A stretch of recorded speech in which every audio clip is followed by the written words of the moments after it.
नमस्कार और the deep dive में आपका स्वागत है। हम सब खांसी को जानते हैं, वो परेशान करने वाली आवाज, गले की खराश और मतलब रातों की नींद हराम। बिल्कुल। और हम इसका इलाज भी एक ही तरह से सोचते हैं, कोई सिरप पी लो, गोली खा लो और बस हाँ, आवाज बंद। आवाज बंद। लेकिन आज हमारे पास जो स्रोत है वो एक बिल्कुल अलग कहानी बता रहे हैं। वो कह रहे हैं कि असली मुजरिम शायद कोई बाहरी कीटाणु नहीं बल्कि हमारे शरीर के अंदर का बिगड़ा हुआ संतुलन है। सही कहा। तो चलिए आज खांसी के इस केस को आयुर्वेद के नजरिए से समझने की कोशिश करते हैं और देखते हैं कि ये आम सी लगने वाली समस्या शरीर के कितने गहरे राज खोलती है। बिल्कुल। और जो जानकारी हमारे पास है वो यही दिखाती है कि आयुर्वेद खांसी को सिर्फ एक लक्षण की तरह नहीं देखता। ये एक, आप कह सकते हैं, शरीर का एक अलार्म है। अलार्म। हाँ, एक सिग्नल है जो बता रहा है कि सिस्टम में कहीं गड़बड़ी है। तो हमारी आज की बातचीत का मकसद यही समझना है कि आयुर्वेद इस अलार्म को बंद करने के बजाय उस गड़बड़ी की जड़ तक कैसे पहुंचता है। Okay, let's unpack this. तो सबसे पहली और मुझे लगता है सबसे चौंकाने वाली बात जो इन स्रोतों में मिलती है वो है इसका नाम। हाँ। आयुर्वेद इसे सिर्फ खांसी नहीं कहता बल्कि कास रोग कहता है। रोग मतलब एक बीमारी। जी। ये तो पूरा नजरिया ही बदल देता है। मतलब ये इसे एक मामूली लक्षण से उठाकर एक प्रॉपर कंडीशन का दर्जा दे रहा है। ये एक बहुत ही फंडामेंटल शिफ्ट है। कास रोग कहने का मतलब यह है कि आयुर्वेद इसे एक स्वतंत्र बीमारी मानता है जिसके अपने कारण और विकास के चरण होते हैं। अच्छा। जानकारी के मुताबिक इसकी जड़ शरीर के दो फंडामेंटल फोर्सेस या दोष के असंतुलन में है, वात और कफ। वात और कफ। हाँ, जब ये दोनों अपने नॉर्मल स्टेट से बिगड़ जाते हैं तो वो हमारे श्वसन तंत्र मतलब रेस्पिरेटरी सिस्टम पर असर डालते हैं और फिर ये खांसी के रूप में बाहर आता है। तो ये सिर्फ गले की खराश नहीं है, नहीं, ये शरीर के अंदर के पूरे इंटरनल वेदर सिस्टम के बिगड़ने का संकेत है। इंटरनल वेदर सिस्टम, ये सुनने में बहुत दिलचस्प है। तो मतलब आप ये कह रहे हैं कि आयुर्वेद की नज़र में खांसी का मतलब ये नहीं कि बाहर से कोई वायरस आया और उसने हमला कर दिया, नहीं, बल्कि ये कि हमारे शरीर का अंदरूनी माहौल ही ऐसा बन गया था कि वो वायरस या कोई भी बाहरी चीज हम पर हावी हो सकी। एग्जैक्टली। इसे ऐसे समझिए कि वात शरीर की हवा है। हवा? जब ये हवा बहुत तेज और रूखी हो जाती है तो वो सिस्टम में हर चीज को सुखा देती है। वही सूखापन और खुरदुरापन हमारे गले में महसूस होता है। अच्छा। और कफ? दूसरी तरफ है कफ, जो शरीर का पानी और मिट्टी वाला एलिमेंट है। ये भारी, ठंडा और चिपचिपा होता है।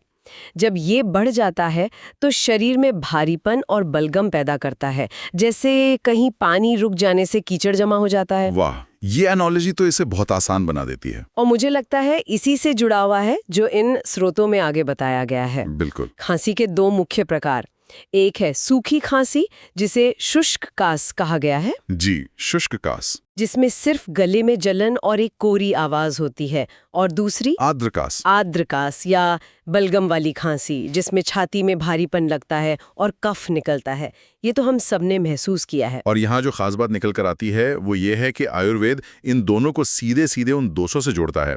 शुष्क कास यानी सूखी खांसी को मुख्य रूप से बढ़े हुए वात से जोड़ा जाता है, वो तेज रूखी हवा। हाँ, और आर्द्र कास या बलगम वाली खांसी बढ़े हुए कफ का नतीजा है, वो जमा हुआ कीचड़। बिल्कुल।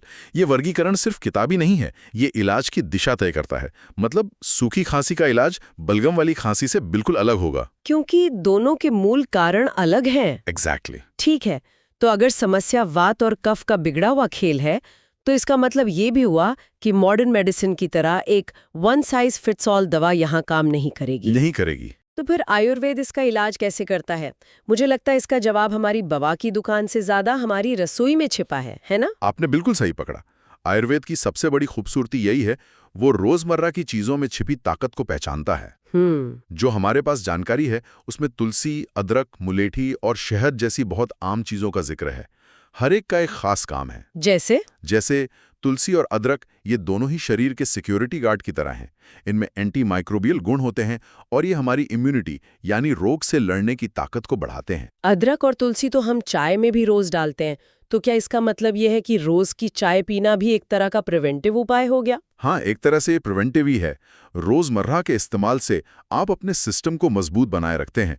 बीमारी के दौरान बस इनकी मात्रा और लेने का तरीका बदल जाता है। अच्छा। जैसे तुलसी के पत्तों का रस शहद के साथ लेना या अदरक को कद्दूकस करके उसके रस का सेवन करना। यहाँ फोकस कॉन्सेंट्रेटेड डोज पर होता है। और मुलेठी? फिर आती है मुलेठी। ये गले के लिए एक मरहम की तरह है। ये गले के अंदरूनी परत पर एक सुखदायक लेप बना देती है, जिससे जलन और सूजन कम होती है। सूखी दर्द भरी खांसी के लिए तो ये कमाल की चीज है। और शहद? शहद को लेकर तो बहुत बातें होती हैं। कुछ लोग कहते हैं ये खांसी बढ़ाता है। ये एक आम गलतफहमी है। इन स्रोतों के मुताबिक शहद एक बेहतरीन कॉफ सप्रेसेंट है। अच्छा। मतलब ये कुदरती तौर पर खांसी को दबाने का काम करता है। ये न सिर्फ गले को आराम देता है, बल्कि इसकी एंटीबैक्टीरियल खूबियां भी हैं। लेकिन इसमें कोई सावधानी? हाँ, एक बहुत जरूरी बात बताई गई है। शहद को कभी गर्म नहीं करना चाहिए। कभी नहीं? आयुर्वेद के अनुसार गर्म किया हुआ शहद एक तरह से जहरीला हो जाता है और शरीर में आम यानी टॉक्सिन्स बनाता है।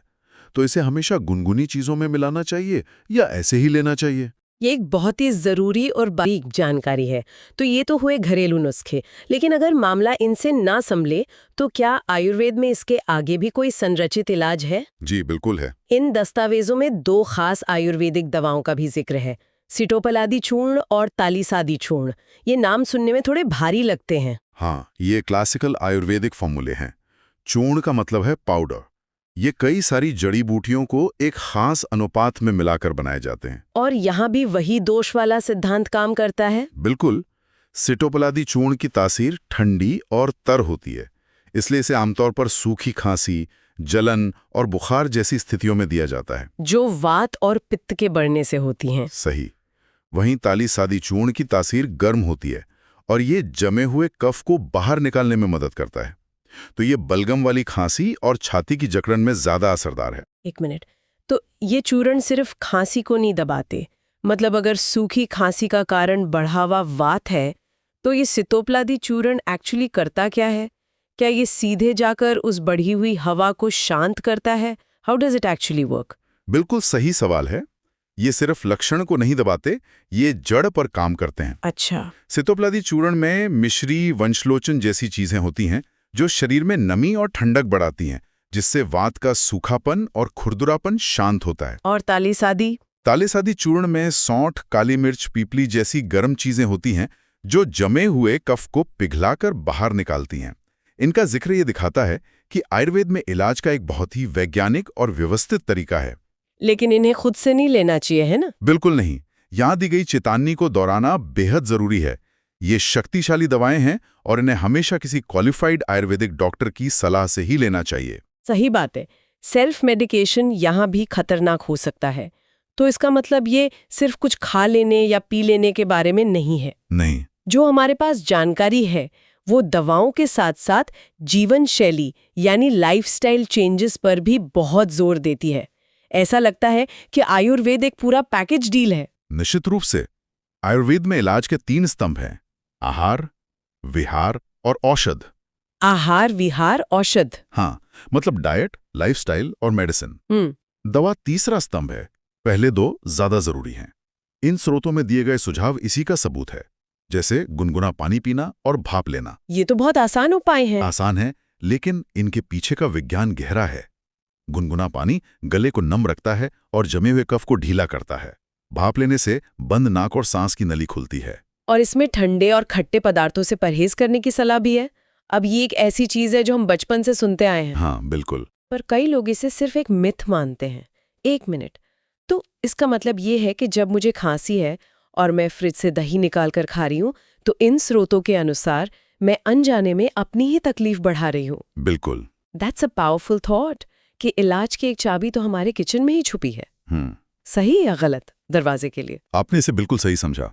ये कोई मिथक नहीं है, ये दोष सिद्धांत पर आधारित है। दही, आइसक्रीम, केले या खट्टे फल, इन सब की प्रकृति ठंडी और भारी होती है। अच्छा। ये शरीर में कफ दोष को बढ़ाते हैं। अब सोचिए, शरीर में पहले से ही बलगम वाली खांसी की वजह से कफ बढ़ा हुआ है और आप ऊपर से और कफ बढ़ाने वाली चीजें खा रहे हैं। तो आप आग में घी डाल रहे हैं। बिल्कुल। यही दिखाता है कि आयुर्वेद में आहार को इलाज का एक अभिन्न अंग माना जाता है। आप जो खाते हैं वो या तो दवा का काम कर सकता है या जहर का। यहाँ एक और दिलचस्प बात सामने आती है, प्राणायाम। हाँ, सांस लेने के व्यायाम। भस्त्रिका और कपालभाति, ये तो बिल्कुल उल्टा लगता है। जब सांस लेने में दिक्कत हो रही हो तो जोर जोर से सांस लेने का व्यायाम कोई कैसे करे? I mean, it feels counterintuitive. देखने में ये विरोधाभासी लग सकता है, लेकिन ये बहुत तार्किक है। कैसे? अगर फेफड़ों की मांसपेशियां कमजोर हैं तो वो बीमारी से कैसे लड़ेंगी? प्राणायाम फेफड़ों के लिए एक तरह की फिजियोथेरेपी है। फिजियोथेरेपी? हाँ, जो जानकारी हमारे पास है वो बताती है कि भस्त्रिका और कपालभाति जैसे अभ्यास फेफड़ों की क्षमता, मतलब लंग कैपेसिटी को बढ़ाते हैं।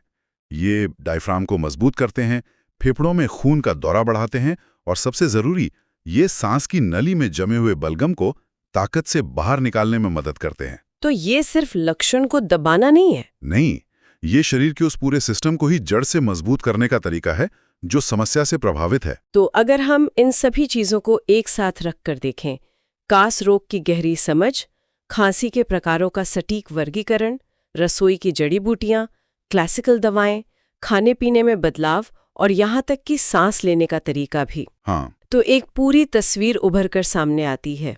हम एक साधारण खांसी से शुरू हुए थे और अब शरीर के पूरे ऑपरेटिंग सिस्टम की बात कर रहे हैं। बिल्कुल। आयुर्वेदिक दृष्टिकोण सिर्फ खांसी की आवाज को शांत करने पर नहीं, बल्कि उसके मूल कारण को ठीक करने और शरीर के डिफेंस सिस्टम को मजबूत बनाने पर केंद्रित है। बिल्कुल, आपने इसे बहुत अच्छे से सारांशित किया है।